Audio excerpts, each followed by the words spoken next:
Hello everyone, welcome to this video.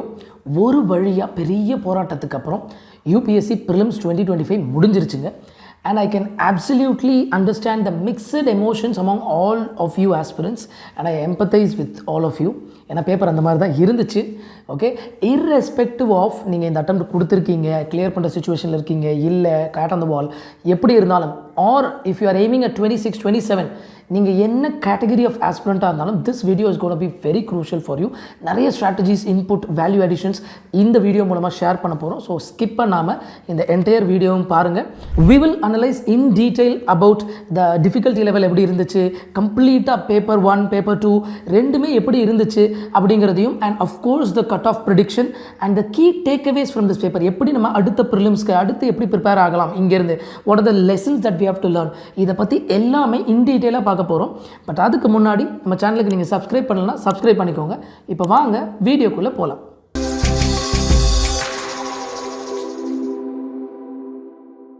Now, first we'll talk about the difficulty level of paper. Definitely 2025 ஓட prelims paper GSும் சரி CSATும் சரி they were tougher than 24. அதில் எந்த விதமான டவுட்டும் இல்லை, எந்த மாற்று கருத்துமே கிடையாது. ஓகே, இதில் முக்கியமாக நம்ம பார்க்க வேண்டியதுன்னா, ஒரு சில பேர் வந்து பேப்பர் ஈஸியாக தாங்க இருந்துச்சு, it was very easy, the ball was coming under the பேட்லாம் பேசிட்டு போயிடுவாங்க. அங்கே நோட்டீஸ் பண்ண வேண்டியது என்னென்னா, சப்ஜெக்டிவ் இண்டிவிஜுவல் டிஃப்ரென்சஸ் எப்போவுமே இருக்கும்.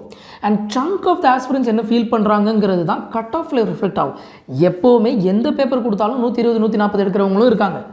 ஓகே, ஸோ அவங்க வந்து கட் ஆஃபை டிட்டர்மைன் பண்ணுவாங்களா அப்படின்னா கிடையாது. Majority feeling of the aspirants, அந்த pulse, that will determine the cut off. இது ஒரு க்ரூஷியலான ஆஸ்பெக்ட். இன்னொன்று வந்து பீப்புளோட நிறைய பேர் மிஸ் பண்ணக்கூடிய ஒரு ஆஸ்பெக்ட் என்ன அப்படின்னா, even though the question paper might seem easier with 1 or 2 questions. இப்போ எக்ஸாம்பிளுக்கு பார்த்தீங்கன்னா, நம்மளோட டான்சிங் கேர்ள் ப்ராப்ளம் பார்த்துட்டு பிரான்ஸ் டான்சிங் கேர்ள், எஸ் என்னப்பா UPSC இவ்வளோ தானே ஈஸியாக இருக்கிறது, வெயிட்டே தெரியலை அப்படிமா, இதெல்லாம் கேட்க நல்லாயிருக்கும். எக்ஸாம் ஹால் ப்ரெஷரில் you will have doubts in even the easiest of the questions. அதை தான் எக்ஸாம் ஹால் ஆங்ஸைட்டி அந்த ஹியூமன் ஃபேக்டர்னு சொல்லுவோம். அந்த சைக்காலஜிக்கல் ஆங்கிள் நிறைய பேர் இக்னோர் பண்ணிடுவாங்க. அதுதான் நம்மளுக்கு கட் ஆஃபில் ரிஃப்ளெக்ட் ஆகும். Point number 1. Point number 2 is CSAT was very difficult. And what made this difficult than 24, கிட்டத்தட்ட 23 லெவலில் GSோட டிஃபிகல்ட்டி போனதுக்கான ரீசன்ஸ் என்ன, அதையும் டீட்டெயிலாக பார்க்க போகிறோம். நவ் ஜென்ரல் ஸ்டடீஸ் பேப்பர் வந்து ஏன் டிஃபிகல்ட்டாக ஃபீல் ஆச்சு அப்படிங்கிறத பார்க்கலாம். ஆனால் அதுக்கு முன்னாடி என்னென்ன பாசிட்டிவ்ஸ் இருக்குது, படத்தில் என்ன நல்லா இருந்ததுன்னு பார்த்துடலாம். ஓகே, அந்த மாதிரி என்ன பாசிட்டிவ்ஸ் இருந்துச்சு அப்படின்னா, major positive is modern India maths a comeback. Modern India ஒரு கம்பேக், அதுவும் டிரெக்டான மாடர்ன் இந்தியா கொஷின்ஸ். உன்னையெல்லாம் பார்த்து எத்தனை நாள் ஆச்சுரா அப்படிங்கிற மாதிரி இருக்க கேள்வியெல்லாம் வந்துருந்துச்சு, which is very glad and welcoming. And last year also we had a lot of direct geography questions. அதே மாதிரி இந்த வருஷமும் the trend continued, which is very very fortunate.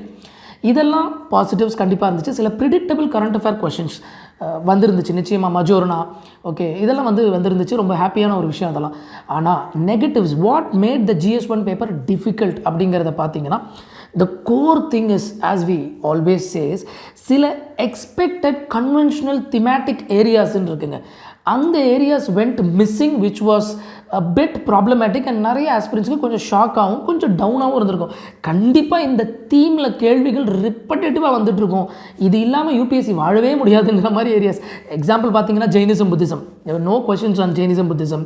அதே மாதிரி வந்து rivers, tributaries, world heritage list, and you know the Ramsar sites, tiger reserves, நிறைய static areas. அதாவது ஒரு வருஷம் இல்லை இன்னொரு வருஷம் இதுலேருந்து அப்படியே அப்பியர் ஆகிட்டே இருக்கும். எவ்ரி இயர் ஏதாவது இந்த மாதிரி திமேட்டிக் ஏரியாஸில் 1-2 கொஸ்டின் அப்படி வந்துடும். எல்லா வருஷமும் எல்லா ஏரியாவும் வரணுன்றது இல்லை. ஆனால் கன்வென்ஷனல் திமேட்டிக் ஏரியாஸ்ன்னு இருக்குது, அதெல்லாம் கிட்டத்தட்ட அப்படியே சைட்லைன் ஆகி கொஞ்சம் peripheral areas, just like how it's been happening over the last few years. அதே தான் நடந்துச்சு, இன்னும் கொஞ்சம் அதிகமாக இருந்துச்சு. இது ஒரு பாயிண்ட்டுங்க. இன்னொன்று ஃபைட்டெல்லாம் நம்ம நோட்டீஸ் பண்ண வேண்டியது, எத்தனை பேர் ஃபீல் பண்ணியிருப்பீங்கன்னு தெரியல. questions even in static areas. We had wonderful questions. Polity, economics, as usual, static நிறைய இருந்துச்சு. ப்ளசன்ட் சர்ப்ரைஸ் என்ன அப்படின்னு பார்த்தீங்கன்னா, எக்கனாமிக்ஸில் ப்ராப்ளம்ஸ் வந்துருந்துச்சு. இது என்ன CSAT பேப்பராக இல்லை அப்படின்னு டவுட் வர மாதிரி அந்த ஃபிசிக்கல் டெஃபிசிட் ப்ராப்ளம்லாம் பார்த்துருப்பீங்க. ஸோ அதெல்லாம் வந்து conceptual clarity. I always say this, conceptual கிளாரிட்டியை திரும்ப ரேட்ரேட் பண்ணுறோம். And static is king. இதை திரும்ப ரேட்ரேட் பண்ணுறது தான் UPSCயோட ப்ரிலிம்ஸ் பேப்பர். ஆனால் அந்த சில particular questions very tricky.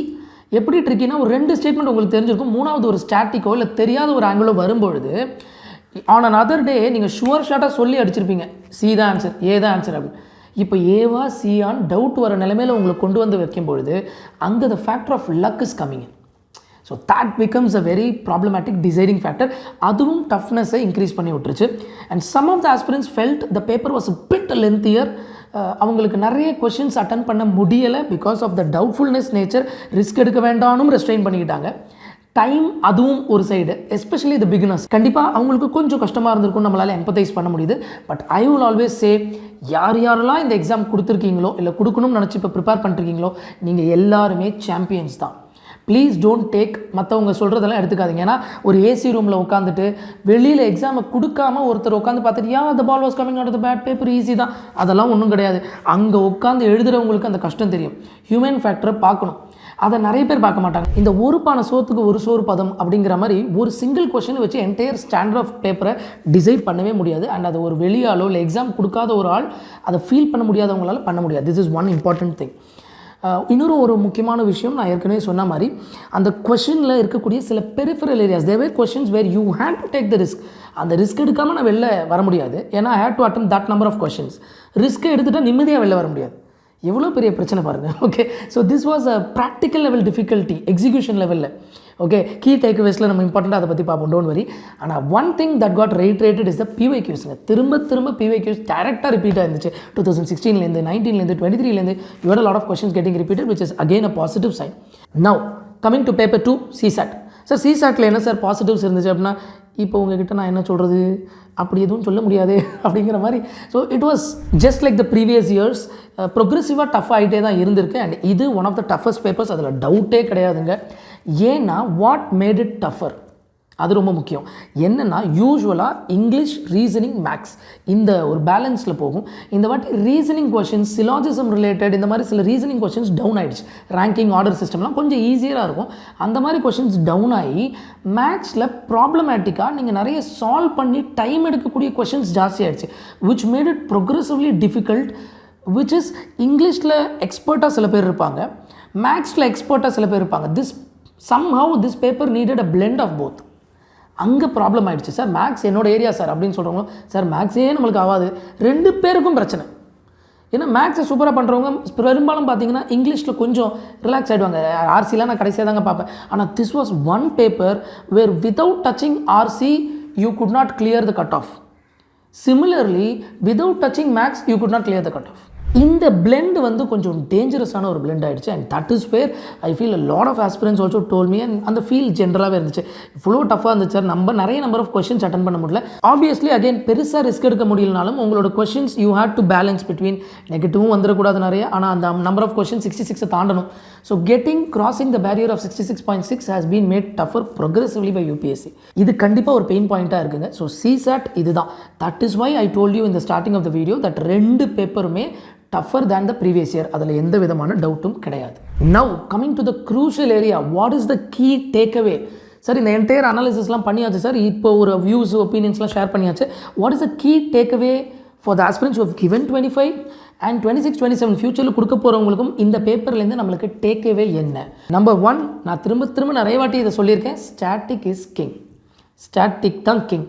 So polity, economics, geography, modern India, history, environment, இது எல்லாத்தையுமே கிளியராக உங்களோட static portion, basics, NCRT reference book, இதை ரொம்ப தரோவாக உங்களோட கிளாஸ் நோட்ஸ் இருந்தாலும் சரி திரும்ப ரிவைஸ் பண்ணுங்கள். அது சார்ந்த PYQஸை பார்த்து எக்யூப் ஆகிக்கோங்க. Which will help you lot. எப்படி ஹெல்ப் பண்ணுங்கிறதையும் நான் சொல்லிடுறேன். சரி, ஒரு ஸ்டாட்டிக் கொஷின் உங்களுக்கு நீங்கள் அதை கரெக்டாக கொடுக்கும்பொழுது you will take lesser time. If you are sure about it, conceptual clarity இருந்தால் லெஸர் டைம் எடுக்கும். அதில் நீங்கள் சேவ் பண்ணக்கூடிய 5-10 செகண்ட் ஒரு 10 கொஷனில் சேவ் பண்ணால் உங்களுக்கு ஒரு 2 to 3 minutes எக்ஸ்ட்ரா இன்னொரு ஒரு கொஷனில் கிடைக்கும். விச் வில் பி கொஞ்சம் இது டைம் எடுக்குது எப்படின்னு அந்த எட்ஜ் கொடுக்கும். இதுதான் டைம் மேனேஜ்மெண்ட்டுக்கு லாங் ரனில் ரொம்ப ஹெல்ப்ஃபுல்லாக இருக்கும். So that is why static is king. Conceptual clarity is very important.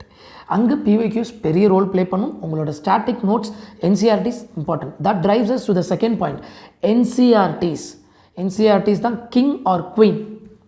NCRTs ரொம்ப ரொம்ப முக்கியம். Please don't fall for the misguidance or misinformation being spread by some people or miscommunication ஆகிடுது. சில பேர் திடீர்னு நான் NCRTC படித்ததில்லை, நான் பாட்டு ஈஸியாக கிளியர் பண்ணிட்டேன்னு கூட சொல்லிடுறாங்க. Please don't fall for it. NCRTs are the base. இந்த வருஷம் பேப்பர்லேயும் அவ்வளோ கொஷின்ஸ் NCRTஸ்லேருந்து வந்திருக்கு. ஸோ அதோட இஃப் நாட் டிரெக்டாக இல்லைனா கூட எலிமினேஷனுக்கு ரொம்ப ரொம்ப ஹெல்ப்ஃபுல்லாக இருக்கும். பர்டிகுலர்லி ஜாகிரஃபி ஹிஸ்ட்ரிலாம் you had to go with it. அந்த அண்டர்ஸ்டாண்டிங் இல்லாமல் யூ குடன்ட் ஆன்சர் தட் கொஷினுங்க. So that is why I say NCRT is again ரொம்ப ரொம்ப முக்கியம். and don't fall for any kind of misinformation. யார் வேணால் எங்கே வேணால் சொல்லிக்கலாம், NCRTஸ்லாம் அவ்வளோ முக்கியம் இல்லைங்க, நான் அது படிக்காமலே கிளியர் பண்ணிட்டேன். அவங்க என்ன கிளாஸ் நோட்ஸ் ஃபாலோ பண்ணாங்க நம்மளுக்கு தெரியாது. Once it so happened that one of the top ranking candidates என்ன சொல்லிட்டாங்க அப்படின்னா, பாலிட்டிக் நான் லக்ஷ்மிகாந்தே படிக்கலை அப்படின்னு சொல்லிட்டாங்க. அதனால் நிறைய பேர் வந்து சார் லக்ஷ்மிகாந்த் படிக்க வேணாமா சார் அப்படின்னு. Lakshmikant is like the Bible, Bhagavad Gita or Quran of the preparation, politics, okay. Of course, D.D. Basu எல்லாமே இருந்தாலும் Lakshmikant is very crucial இல்லையா. One of the important reference books அது. கண்டிப்பாக நீங்கள் ரெஃபர் பண்ணணும். Majority of the aspirants refer பண்ணக்கூடிய ஒரு book. அவங்க அப்போ பண்ணலையே சார் அப்படின்னா, everyone's journey is individual differences இருக்கும். Everyone's journey is unique. அதை நம்ம ரியலைஸ் பண்ணணும். அவங்களோட கிளாஸ் நோட்ஸ்லையோ அவர் அட்டன் பண்ண சப்ஜெக்ட் நோட்ஸை நான் ஃபாலோ பண்ணேன், ஒரு கிளாஸ் அட்டன் பண்ணேன், அதோட நோட்ஸ் ஃபாலோ பண்ணனாரு. அந்த நோட்ஸில் என்ன இருந்துச்சுன்னு உங்களுக்கும் எனக்கும் தெரியாது. That could have been a replica of Laxmikanth. அதிலேருந்து எல்லா ஏரியாவும் வந்திருக்கும். அதே தாங்க டிடி பாசுவோ லக்ஷ்மிகாந்தோ கான்ஸ்டியூஷனோட ரெப்ளிகா தானே. கான்ஸ்டியூஷனை படிக்காமல் பாலிட்டி எழுதிட்டேன்னு சொல்கிற மாதிரி அது. ஸோ அந்த தப்பு பண்ணாதீங்க. யார் சொன்னாலுமே அதை ரைட் சென்ஸில் எடுத்துக்கோங்க. உங்களுக்குன்னு ஒரு ஜேர்னி இருக்குது. There are some absolute basics that have to be done. NCRTs, reference book, இதெல்லாம் விடவே விடக்கூடாது. ஸோ உங்களுக்கான பாதையை நீங்கள் எடுத்துக்கிட்டு ஹார்ட் ஒர்க் பண்ணுங்கள். இந்த ஒரு முக்கியமான ஒரு point, smart work smart work smart ஒர்க்குன்னு ஓடிக்கிட்டே இருக்காங்க. Shortcuts this will not work. இந்த வருஷம் CSATலேயும் அதுதான். ஷார்ட்கட்ஸை மட்டுமே நம்பி போனவங்க would have taken a hit. ஏன்னா ஷார்ட்கட்ஸை மட்டுமே வச்சு you couldn't have cleared it அப்படிங்கிற ஒரு விஷயம் இருந்துச்சு. ஸோ பேஸ் ரொம்ப ரொம்ப முக்கியம். அது GSO CSATO பேசிக்ஸை கிளியர் பண்ணணும். உங்களோட ஃபவுண்டேஷன் தான் ஹார்ட் ஒர்க். அந்த ஹார்ட் ஒர்க்குக்கு மேலே பில்டு பண்ணக்கூடியது தான் ஸ்மார்ட் ஒர்க். ஜஸ்ட் லைக் மெயின்ஸ்லையுமே நம்ம சொல்லுவோம், சார் இந்த extra points, brownie points, fax, data, graphs எல்லாம் நான் போடுறேன் சார். எல்லாமே போடலாம்ப்பா, அதுக்கு முன்னாடி ஆன்சர் எழுதணும். ஆன்சர் எழுதி தான் ப்ரௌனி பாயிண்ட் வரும். ப்ரௌனி பாயிண்ட் எடுத்து கிளியர் பண்ண முடியாது எக்ஸாமை. ஓகே, அதெல்லாம் முடியாது ராஜா, நடக்காது ராஜா அப்படிங்கிற மாதிரி தான். Same thing for prelims also. Hard ஒர்க்கை பண்ணணும். You take the hard steps. NCRT படிக்கணும், ஸ்டெப்ஸை போடணும், ஹவர்ஸ் ஆஃப் ஒர்க் பண்ணணும். அதுக்கு மேலே தான் இந்த டிப்ஸு ட்ரிக்ஸு மற்றதெல்லாம் வரும். அதை மட்டுமே வச்சு கிளியர் பண்ண முடியாது. That is being reiterated by UPSC again and again, time and again. Okay, இதை நல்லா ஞாபகம் வச்சுக்கோங்க. And I keep repeating the next point also. என்னென்னா, there is no one way to success. எல்லா பாதையும் கடவுளை தான் சென்றடையும் அப்படிங்கிற மாதிரி எந்த பாதையில் போனாலும் சக்ஸஸ் ஆகும். உங்களுக்கான ஒரு யூனிக் பாதையை எது ஒர்க் அவுட் ஆகும் தேர்ந்தெடுத்து, யாரோ ஒருத்தங்க சொல்கிறாங்க, நான் சொல்கிறேன், யாரோ ஒருத்தங்க சொல்கிறாங்கன்னு கூட நீங்கள் தேர்ந்தெடுக்க வேண்டாம். ஆனால் அதுக்காக பேசிக் அப்சல்யூட் பேசிக்ஸ் விட்டுட்டு, ஆமாம் சார் நீங்கள் தானே சார் சொன்னீங்க, அதனால தான் சார் நான் NCRTயே படிக்காமல் போனேன். NCRTஸோ ரெஃபரன்ஸ் புக்கோ, உங்களோட class notes, trust yourself and trust your hard work and material and source. கடைசி நேரத்தில் எஸ்பெஷலாக அது ப்ரிலிம்ஸோ மெயின்ஸோ எப்போவுமே என்ன ஆகும் அப்படின்னு பார்த்தீங்கன்னா, மார்க்கெட்டில் புது புது மெட்டீரியல் வாங்கி அது பின்னாடி ஓடாதீங்க. Don't run behind new materials. FOMO, fear of missing out, absolutely வேணாம். நான் அந்த 70 days வீடியோவில் கூட சொல்லியிருப்பேன், ஃபோமோ வேண்டவே வேண்டாம், அது எப்போவுமே வேண்டாம். உங்களோட டியூட்டி ஒரு ப்ராப்பரான கைட் அண்ட் மென்டார் கண்டிப்பாக வேணும். அந்த mentorship and guidance will help you long way. எது சரி, இந்த பக்கம் என்ன கிணறு, இது வந்த வழி அப்படின்னு சொல்கிறதுக்கு தான் அந்த கைட் அண்ட் மென்டார் வேணும். எவ்வளோ நம்ம படிச்சிருந்தாலும் கண்டிப்பாக S. R if you can self do it, fine, all well and good. இது இன்னும் ஈஸியர் ஆகும். ஆனால் உங்களோட பாதையில் இருக்க ஹார்ட் ஒர்க் எப்படி போகிறீங்க, சம்டைம்ஸ் செல்ஃப் டவுட்ஸ் வரும், டவுன் டைம்ஸ் வரும். அங்கே தான் மோட்டிவேஷன் அண்ட் கைடில் ஒரு மென்டார் ரைட்டாக தான் போகிறோமான்னு உங்களை கைட் பண்ணிக்க. அங்கே தான் PYQs will play a role. இதை எடுத்துக்கோங்க. Don't get misled by all the information around you. சுற்றி இருக்கவங்க சொல்கிற எல்லாத்தையுமே எடுத்துக்காதீங்க. யார் சொல்கிறதையும் கேட்க மாட்டேன்னு எடுத்துக்காதீங்க. உங்கள் மனசுக்கு கன்ஸ்ட்ரக்டிவாக ஒரு வழி பண்ணுங்கள். PYQs பாருங்கள், ஆமாம் இது கரெக்டாக இருக்கும் போல் இருக்கு, கரெக்டாக தானே இருக்குது, ட்ரை பண்ணி பாருங்கள். இதெல்லாம் ஒர்க் அவுட் பண்ணும். You will design. அண்ட் உங்களோட ஒர்க்ஸ் நான் சொல்கிறேன், execution. The next very important point is execution is very very இம்பார்ட்டன்ட்ங்க. ஏன்னா அந்த 2 hours how you handle yourself, keeping your calm. First 20 கேள்வி தெரியாமல் கூட வரும். ஃபஸ்ட்டு 10 கேள்வி ரொம்ப டிஃபிகல்ட்டாக இருக்கலாம். You have to play it out like a batsman or a batswoman. எப்படி வந்து ஒரு 2020 ஃபஸ்ட்டு ஒரு மேடின் ஓவர் விட்டாலும் அதுக்கப்புறம் நான் 6 அடித்து ரன் ரேட்டை கொண்டு வந்துடுவேங்கிற நம்பிக்கை உங்களுக்கு இருக்கணும். அதுக்கு என்ன சார் பண்ணணும்? ஒரு குவாலிட்டியான ஒரு டெஸ்ட் சீரீஸ் திரும்ப திரும்ப கொடுத்து அதை அனலைஸ் பண்ணி உங்கள் மிஸ்டேக்ஸை ரெக்டிஃபை பண்ணுங்கள். அந்த டெஸ்ட் சீரீஸோட கொஷின் பேப்பரை மனப்பாடம் பண்ணுங்கள். ஒரு குவாலிட்டி டெஸ்ட் சீரீஸ் அதை ஃபாலோ பண்ணி அதை சின்சியராக ஃபாலோ பண்ணுங்கள். 8000 கொஷின் 10000 கொஷின். ஒரு குவாலிட்டி டெஸ்ட் ஆஃப் 20-30 டெஸ்ட் இருக்கா, அதை சின்சியராக ஃபாலோ பண்ணுங்கள். அதை டெடிக்கேட்டடாக ஃபாலோ பண்ணி அதுலேருந்து உங்களோட ஸ்ட்ராட்டஜியை டிசைன் பண்ணுங்கள். மல்டிபிள் ஃபுல் லென்ஸ் நம்ம எண்டில் கொடுக்கலாம். ஸோ அதுவும் உங்களோட ஸ்ட்ராட்டஜியை டிசைன் பண்ண போகுது. But follow one quality test series. The next important thing is current affairs. Newspaper is a must. அதுக்காக நியூஸ் பேப்பர்லேயே குடியிருக்கவும் வேண்டாம். ஆனால் newspaper is very important. Syllabus wise எதெல்லாம் இம்பார்ட்டண்ட்டோ அதுக்கு ஒரு டைம் கொடுத்து அந்த டைமுக்குள்ளே நியூஸ் பேப்பரை முடிச்சு if you want make short notes out of it. ரொம்ப ரொம்ப முக்கியம். And one current affairs proper source, அதை ஃபாலோ பண்ணுங்கள். கரண்ட் அஃபேர்ஸ் மெட்டீரியலை பொறுத்த வரைக்கும் டெர்த் ஆஃப் இன்ஃபர்மேஷன் கிடையவே கிடையாது. எல்லாமே நிறைய ஓவர் ஃப்ளோயிங் இன்ஃபர்மேஷன் தான் இருக்குது. So choose one particular source whichever you feel like XYZ. நிறைய அகாடமிஸ், நிறைய இன்ஸ்டியூஷன்ஸ் ஒரு பர்டிகுலர் சோர்ஸ் அண்ட் நியூஸ் பேப்பரோடு கம்பைன் பண்ணி கம்ஃபர்டபுளாக போங்க. Along with PYQs that should do fine. ரொம்ப ஓவர் டூ பண்ணிக்காதீங்க, ரொம்ப ஸ்ட்ரெயின் பண்ணிக்காதீங்க. பிகாஸ் நீங்கள் இன்றைக்கி இந்த கொஷின் ரொம்ப இம்பார்ட்டன்ட், வைட்டல் அப்படின்னு நினைக்கக்கூடியது UPSCக்கு வராமலே போகலாம். ஊரே கேட்கக்கூடிய கேள்வி UPSC கேட்கணுன்ற அவசியம் இல்லை. ஆனால் அதுக்காக அதை நம்ம விட்டுட்டும் போக முடியாது. ஸோ அந்த பேலன்ஸ் ரொம்ப முக்கியம். So just take it with a pinch of salt. That is very important. And I keep repeating this. 2020 கோவிட்னு எல்லாரும் சொல்லும்போது கோவிட் வேக்சின் பற்றின கொஸ்டின் 2020 வரல. There was one very minor question. But 2021 அதுக்கப்புறம் தான் வேக்சின் பற்றி ஒரு கேள்வி வந்துச்சு. அதே மாதிரி மார்ஸ் மங்கள்யான் மிஷன் பண்ணும்போது உலகமே நம்ம அதை பற்றி பேசினாங்க. ஆனால் UPSC அதை பற்றி பேசல. ஆனால் அடுத்த வருஷம் அதை பற்றி கேள்வி வந்துச்சு. ஸோ இந்த மாதிரி பேலன்ஸ் இருக்கும். அதுக்காக அதை படிக்காமலே போங்கன்னு சொல்ல வரல. So such things happen. So take it with pinch of salt. எதுலையுமே அப்சஸ் ஆகிக்காதீங்க. ஃபியர் ஆஃப் மிஸ்ஸிங் அவுட் வேண்டாம். யாரும் பயமுடுத்துனாங்கன்னா எடுத்துக்காதீங்க. ஒரு லெவல் ஹெட்டடாக டெஸ்ட்டை கொடுங்க. ப்ராசஸ் எல்லாமே எங்கெங்கே பாயில் டவுன் ஆகுது. Two your process well, follow it up with your hard work, the results will follow. இன்னொரு முக்கியமான விஷயம், இப்போ ரீசெண்ட் வீக்ஸில் பேனிக். சார் ஆன்சருக்கு என்ன சார் இப்படி வருது, இப்படிலாம் வந்தால் ஃப்யூச்சரில் நான் என்ன சார் பண்ணுவேன், 3 கொஷின் இப்படி ட்ராப் பண்ணிட்டாங்களே சார், அதனால எனக்கு கட் ஆஃப் மிஸ் ஆகிடுமா, எனக்கு தெரிஞ்ச ஒருத்தருக்கு 1/2 மார்க் போயிடுச்சு, 1.5 மார்க். எல்லாம் அவங்களோட journey very very unfortunate. C I empathise with a lot of candidates. I have seen my students missing out by 1/2 mark, 1 mark. No disrespect to them. It's hard work. It's very difficult. I can empathize. அது ரொம்ப கஷ்டம். Hats off to their hard work. அது வந்து unfortunate. இது சரியா sir? இல்லை, சரின்னு சொல்லலை. More transparency, reforms needed in UPSC. கண்டிப்பாக தேவை. I stand by it. ஆனால் இதெல்லாம் நம்ம கண்ட்ரோலில் இருக்கான்னு யோசிச்சு பாருங்களேன். இது எல்லாமே அன்கண்ட்ரோலபிளுங்க. அன்கண்ட்ரோலபிளை நினச்சி நம்ம எவ்வளோ ஃபீல் பண்ண முடியும்? அவங்களோட ஜேர்னி வேறு, நம்மளோட ஜேர்னி வேறுங்கிறத நம்ம ரியலைஸ் பண்ணணும். ஹவெவர் அன்ஃபார்ச்சுனேட் இட் இஸ், இந்த சைடு ஃபார்ச்சுனேட் சைட், நம்ம ஜேர்னி அவங்க ஜேர்னியாக இருக்கணுன்ற அவசியம் இல்லை. Every once journey is unique. அதை ஞாபகம் வச்சுக்கோங்க. இன்னொரு முக்கியமான விஷயம், just like I was telling you, have it in mind that control the controllable. Controllable என்ன? நீங்கள் ப்ரிப்பேர் பண்ண வேண்டியது the exact number of hours, NCRT, class notes, revision, PYQ, இதெல்லாம் உங்கள் கையில் இருக்குது. கரண்ட் அஃபேர்ஸ், நியூஸ் பேப்பர், உங்கள் கையில் இருக்கக்கூடிய விஷயங்களை நீங்கள் பண்ணால் uncontrollables will fall in place. Trust your hard work. கடவுள் நம்பிக்கை இருந்தால் கடவுள், இல்லைன்னா தெய்வத்தான் ஆகாதெனினும் முயற்சி தன் மேவருத்த கூலி தரும். அதான் ஹார்ட் ஒர்க்கை நம்புங்க. ஏதாவது நம்பிக்கை அதான எல்லாம் அப்படிங்கிற மாதிரி நம்பிக்கை, ஏதாவது ஒன்றத்தை நம்பி ஒரு பிடிமானத்தை படிச்சு தாங்க போகணும் இந்த அன்சர்டன் ஃபீல்டில். Because I keep telling this, we all ஆஸ்பிரன்ஸாக நம்மளுக்கு இது தெரியும். UPSCனா யூனியன் பப்ளிக் சர்வீஸ் கமிஷன் கிடையாது, unpredictable service commission. So that is how it is proving itself. ஆனால் அந்த அன்பிரடிக்டபிள்னஸ்லையும் அந்த அன்சர்டனிட்டியில் நம்ம ஃபியரை வர வச்சுக்கிட்டு அந்த ஃபியர் ஆஃப் மிஸ்ஸிங்லேயும் அந்த ஆங்ஸைட்டிலையுமே ட்ராவல் பண்ண முடியாது. ஆங்ஸைட்டி, ஸ்ட்ரெஸ் முக்கியம். ஸ்ட்ரெஸ்ஸாக அளவாக இருக்கிற வரைக்கும் நல்லது. உப்பு தேவையான அளவு தான். அதிகமாகிட்டாலும் பிரச்சனை தான், கம்மியாக இருந்தாலும் பிரச்சனை தான். அந்த மாதிரி தான் ஸ்ட்ரெஸ்ஸும் ஓரளவுக்கு பர்ஃபார்மன்ஸ்க்கு தேவை. அனதர் இம்பார்ட்டன்ட் பாயிண்ட் என்ன அப்படின்னு பார்த்தீங்கன்னா CSATங்க. It is already high time that we take it more and more seriously. இது லாஸ்ட் ஃபியூ இயர்ஸாகவே நான் சொல்லிக்கிட்டு இருக்கேன். ரிப்பீட்டடாக ஸ்டூடெண்ட்ஸ்கிட்டையும் நான் சொல்கிறது தான், CSATை ஒரு தனி சப்ஜெக்டாக எடுத்து ஆரம்பத்துலேருந்தே ப்ரிப்பேர் பண்ணுங்கள். அதுக்காக if you R week in CSAT தென் கண்டிப்பாக ரொம்ப ஹார்டாக நீங்கள் ஒர்க் பண்ண வேண்டி இருக்கும். அதுக்கும் PYQs அகைன் ரெப்படேட்டிவாக தீம்ஸ் கொஷின்ஸ்லாம் வந்துட்டுருக்கு. மேக்ஸில் எஸ்பெஷலி அந்த மாதிரி ரீசனிங், மேக்ஸ் இதெல்லாம் வந்துகிட்டே இருக்குது. அதை தாண்டி இங்கிலீஷில் பேசேஜஸ், RCயில் பார்த்தீங்க அப்படின்னா the way in which the question is being asked, நீங்கள் எப்படி ஆன்சர் பண்ணணும், UPSCயோட மைண்ட் செட், அவன் எப்படி யோசிக்கிறாங்க அவங்க, இதெல்லாம் நம்ம புரிஞ்சுக்கிறதுக்கும் ரொம்ப ரொம்ப ஹெல்ப்ஃபுல்லாக PYQ இருக்கும்.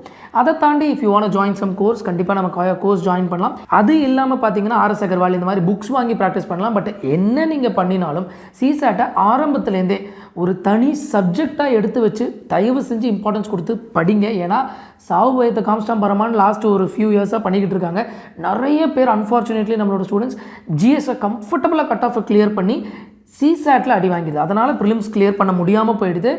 And like somebody set recently இதை வந்து ஒரு குவாலிஃபைங் பேப்பர்லேருந்து எலிமினேட்டிங் பேப்பராக UPSC யூஸ் பண்ணுறாங்க. ரொம்ப டேஞ்சரஸான ட்ரெண்ட் அது. நம்ம ஒர்க் பண்ணல அப்படின்னா அசந்தா நம்மளை தூக்கிடுவாங்க. அந்த மாதிரி ஒரு area. So please focus on that. ரொம்ப ரொம்ப முக்கியம் CSAT. That is also key takeaway I want to tell you in this video. So இதெல்லாம் தான் நான் உங்ககிட்ட ஸ்ட்ரெஸ் பண்ணி சொல்ல வேண்டிய விஷயங்கள் அப்படின்னு நினச்சேன். So I want to share my thoughts. Last but not the least ஃபைனலாக ஒரு பாயிண்ட் சொல்கிறேன். நிறைய வாட்டி PYQ ரொம்ப இம்பார்ட்டன்ட் நான் சொல்லியிருக்கேன், நம்மளுக்குமே தெரியும். பட் ஒரே ஒரு விஷயம், சில ஆஸ்பிரன்ஸ் என்ன பண்ணுறாங்கன்னா last year 1 year or 2 years PYQ எடுத்துகிட்டு அதை ட்ரெண்ட் செட்டராக எடுத்துக்கிறாங்க. PYQs are the guiding light. They are very very important. They are repeated questions from PYQ. Yes, ஆனால் they are not the trend setter. தயவு செஞ்சு புரிஞ்சுக்கோங்க. 2020 அக்ரிகல்ச்சர் ரிலேட்டடாக நிறைய கேள்விகள் வந்துச்சு. 2014-15 பார்த்தீங்க அப்படின்னா ஆர்ட் அண்ட் கல்ச்சரில் நிறைய கேள்விகள் வந்துச்சு. கிட்டத்தட்ட 2016, 17, 18 அப்புறம் பார்த்தீங்கன்னா ஒரு சில வருடங்கள் கன்சிஸ்டண்ட்டாக ஸ்டாட்டிக் ஜியாகிரஃபியில் பெரிய கேள்விகள் வரவே இல்லை. ஸ்டாட்டிக்காக டைரெக்டான மாடர்ன் இந்தியாவில் பெரிய கேள்விகள் வரவே இல்லை. ஆனால் 24 பார்த்தீங்கன்னா அவ்வளோ கேள்விகள் ஸ்டாட்டிக் டைரக்ட் ஜியாகிரஃபியில் வந்துருந்துச்சு. இப்போ 25 மாடர்ன் இந்தியா கேவே கம்பேக். அப்போது PYQs are very important, but they are not trend setters. இது என்ன ஆஸ்பிரன்ட் சில பேர் பண்ணுறாங்கன்னா, சார் மாடர்ன் இந்தியா வரதே இல்லை சார், ஹிஸ்ட்ரி பெருசாக வரது இல்லை, அதனால தான் அதை பெருசாக நான் படிக்கல, விட்டுட்டேன், NCRT படிக்கல ஹிஸ்ட்ரிக்கு. It is dangerous. நீங்கள் ப்ரிலிம்ஸை மட்டுமே வச்சு அதை அனலைஸ் பண்ணக்கூடாது. மெயின்ஸில் வருது, இன்டர்வியூவில் ஹெல்ப்பாக இருக்கும். ஸோ ஸ்டாட்டிக், NCRT இதை கிங் குவீன்னு நம்ம ஏன் சொல்கிறோன்னா, உங்களுக்கு 3 லெவலையும் ஹெல்ப் பண்ணும். NCRTs அண்ட் ரெஃபரன்ஸ் புக் உங்கள் கோர் ஸ்டாட்டிக்கை ஸ்ட்ரென்தன் பண்ணிங்கன்னா prelims, mains and interview these are not watertight compartments. இதில் படிக்கிறது அங்கே ஃப்ளோ ஆகும், அங்கேருந்து இங்கே ஃப்ளோ ஆகும். இதை அண்டர்ஸ்டாண்ட் பண்ணும்போது தான் இந்த பேரியர்ஸை க்ராஸ் பண்ணி நம்மளால் கம்ஃபர்டபுளாக எங்கே எது உதவும் நம்மளால் சொல்லவே முடியாது. அப்போ தான் கம்ஃபர்டபுளாக நம்மளால் ட்ராவல் பண்ண முடியும். So please remember this. PYQs are very important. But அதுலேருந்து ட்ரெண்ட் செட்டர் எடுத்துகிட்டு, ஆஹா 2 வருஷமாக ஜியாகிரஃபி வரல, அப்போ ஜியாகிரஃபியை விட்டுருவோம், இல்லை கம்மியாக இம்பார்ட்டன்ஸ் கொடுப்போம். ஆஹா இத்தனை வருஷமாக ஹிஸ்ட்ரி பெருசாக வரல, மாடர்ன் இந்தியா வரல, ஆர்ட் அண்ட் கல்ச்சர் வரல, அதை விட்டுருவோம். எல்லா ஸ்டாட்டிக்கையும் படிங்க. அண்ட் PYQவும் ஒரு ஸ்டாட்டிக் சிலபஸாக எடுத்து படிங்க, ஆட் ஆன் பண்ணி படிங்க. ஹிஸ்ட்ரி, ஜியாகிரஃபி, எக்கனாமிக்ஸ் மாதிரி PYQவும் ஒரு சிலபஸாக எடுத்து படிங்க. ஆனால் அதை ட்ரெண்ட் செட்டராக எடுத்துக்கிட்டு கடிவாளம் போட்டுக்காதீங்க. ப்ராடராக வச்சு எல்லா ஸ்டாட்டிக்கையும் படிங்க. It will be very very helpful for you. Finally coming to the cut of prediction. இந்த கட் ஆஃப் ப்ரெடிக்ஷன் எப்போவுமே சப்ஜெக்டிவ் அண்ட் ரொம்ப ஒரு ரிஸ்கியான ஒரு விஷயம் அப்படின்னு சொல்லுவாங்க. பட் என்னோட பெர்ஸ்பெக்டிவில் நான் சொன்ன மாதிரி தாங்க, 25 பேப்பர் என்னோட பெர்ஸ்பெக்டிவில் என்னோட நான் சொல்லும்போது I am taking the majority aspirants view. Okay, ஆஸ்பிரண்ட்டுக்குள்ளே ஆஸ்பிரண்ட்டாக இருந்து உங்களோட சைட்லேருந்து நான் ஃபீல் பண்ணுறது என்ன அப்படின்னா, 25 paper was tougher than 24. Yes, I repeated it. 23 கொஞ்சம் டீசெண்டாக இருந்ததுனாலையும் I am feeling somewhere the cutoff will fall between 23 and 24. அதனால் I'll tell my prediction, it might fall somewhere around 82 to 86 அப்படின்னு நான் நினைக்கிறேன். அதனால தான் if your score is above 80, தென் கம்ஃபர்டபுளாக ஜாலியாக ப்ரிப்பேர் பண்ணுங்கள். Even otherwise I would always say மெயின்ஸ்க்கான preparation, especially if you're first or second timer, மெயின்ஸுக்கான ப்ரிப்பரேஷன். மெயின்ஸ் தான் உங்களோட ரேங்கே டிசைட் பண்ண போகுது. நம்ம ரேங்கை டிசைட் பண்ணுறது மெயின்ஸ். அப்போ மெயின்ஸ் ப்ரிப்பரேஷனுக்கு இந்த ஒரு 2.5-3 months டெடிகேட் பண்ணி ஹார்ட் ஒர்க், சின்சியர் ஒர்க் பண்ணுங்கள். Just believe that you have already qualified for mains. அதே மைண்ட் செட்லேயே படிங்க. It is difficult, I understand. இப்போது ப்ரிலிம்ஸ்க்கான ஹார்ட் ஒர்க் நீங்கள் எல்லாருமே பண்ணியிருக்கீங்க. So take a few days break and then come back with full force, clear mind and just go with your mains preparation. எல்லாமே நல்லபடியாக நடக்கும். எவ்வளோ டிஃபிகல்ட்டாக இருந்தாலும் அதெல்லாம், this is difficult, one of the toughest exam, but it is not impossible. With the right guidance, right efforts, இதில் success ஆகுது கண்டிப்பாக possible தான். So any doubts, any clarifications, please reach out to us. I hope இந்த video ரொம்ப இம்மென்ஸாக ஹெல்ப்ஃபுல்லாக இருந்திருக்கும். ஒரு perspective and ஸ்ட்ராட்டஜியில் உங்களுக்கு கொடுத்துருக்கும் நான் ஸ்ட்ராங்காக நம்புகிறேன். இந்த வீடியோ உங்களுக்கு பிடிச்சிருந்தா லைக் பண்ணுங்கள், கமெண்ட் பண்ணுங்கள், சப்ஸ்கிரைப் பண்ணுங்கள் and please share it with your co aspirants. a lot of people யாருக்கு இது தெரியணும்னு நினைக்கிறீங்களோ, இதை படிக்கணும்னு ஆசைப்படுற ஆட்களோடையும் ஷேர் பண்ணுங்கள். And I'll see you in the next video. Thank you so much.